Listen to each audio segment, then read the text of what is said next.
Hey, welcome back to No Hype Beer Reviews. Unless it's your first time, then welcome. Please consider subscribing. If you do, hit the notification bell, get all the updates.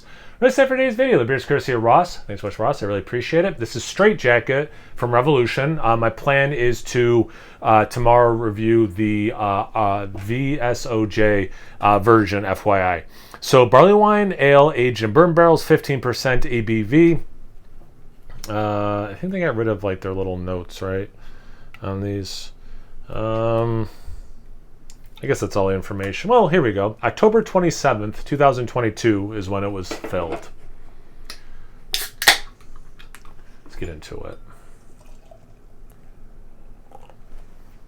it. Cool can art. I like it. Part of their Deepwood series. Spoiler alert, I'm probably going to love this beer, but I've not had this vintage before. So it's brown, but there's a lot of red in there.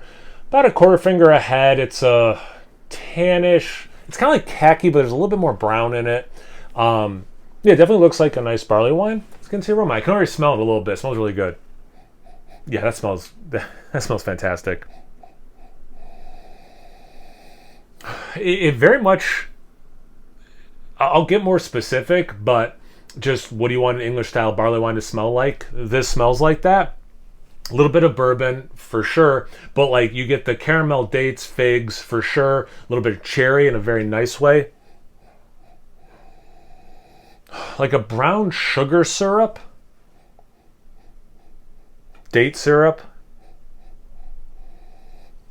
Slight brown bread. Some vanilla coming through, which is nice from the barrel.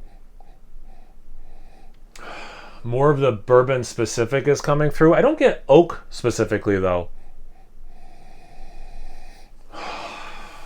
That smells phenomenal. Let's get into the taste. Cheers. Thanks again, Ross. Hope you're doing well.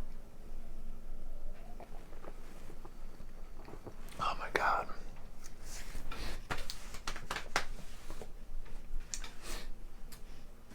I just got to look at the top beers of the year so far. This one might get added, but then tomorrow might be dethroned. It's candied. Again, like that date syrup. It's candied dates. It's candied figs. So it's got a good sweetness to it. But the alcohol, the barrel aging, and like this brown bread, not quite molasses. No, helps bring some balance to all these sweet things though. Sweet cherry. I got a little bit in the aroma. I forget if I mentioned it or not, but I get the same thing. Just very little bit in the taste. Just like a quick sprinkling of chocolate, of like cocoa powder. Good bourbon. Like the aroma. I don't get oak specifically, which is fine. A little bit of that vanilla comes through too. So I guess it follows the aroma pretty good.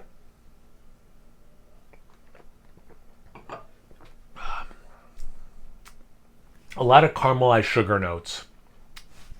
And just enough alcohol for some warmth. And again, the way it is now, and I've had a few sips, it's just bringing balance to some of the sweet flavors. But it's not just sugar water. There's a lot of depth to this beer as well, and I hope I'm conveying that well enough. There's so much stuff going on. So many dried fruits. The caramel specifically. That date syrup. If you've ever had date syrup, that is definitely an element of this beer. And it kind of morphs through the sip into that where it touches upon molasses.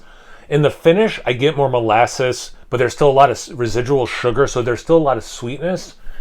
As someone who loves sweet things, prefers English-style barley wines, this is 100% up my alley. I cannot lavish enough praise on this beer. This is phenomenal. This is absolutely phenomenal. And I'll put it on the shelf till tomorrow, but I don't think it's going to last. But right now, oh my God, this is so good. I can't think of a better barley wine I've had so far this year. Have you guys had this beer before? Have you had anything else from Revolution's, what do you call it? Deepwoods. Yeah, Deepwood series. You just drinking another barley wine? You're drinking something completely different? Drinking nothing at all, but recently had something you want to tell me about? Anything, everything, comment section below. Let's get a conversation going. Once you're done doing that, make sure you check me out on Instagram and Untappd. It's No Hype Beer Reviews at both those places. So please like, comment, subscribe, and most importantly, imbibe. Cheers, everyone.